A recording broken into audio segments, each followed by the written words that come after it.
I mentioned earlier that this particular photo came to me from my cousin's wife, who found it in a bunch of old papers, and they sent it to me because I'm kind of like the family historian.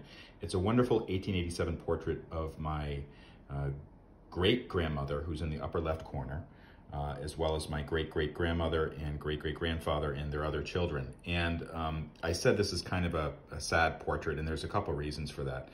The first thing is that my great-great-grandfather was apparently a pretty hard guy. The family lore said that my grandfather used to say that he could whip his weight in wildcats when he was younger, and if anybody kind of talked back to him or gave him a hard time, he would just beat him up. That's the kind of person he was. My great-great-grandmother, she looks kind of sad in this picture, and I think the reason is because this family portrait's actually missing two people, and those were her other sons.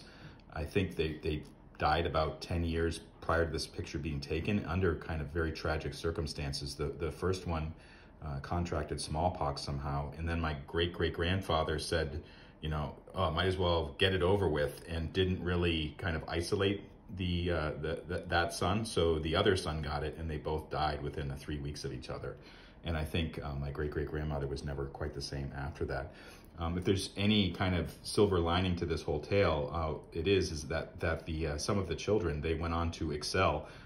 This young fellow here, as soon as he could, he got out of his hometown. I don't think he liked being under his father's thumb, and he made his way to Cambridge, Massachusetts, and he had a very successful career as an entrepreneur and as a local politician.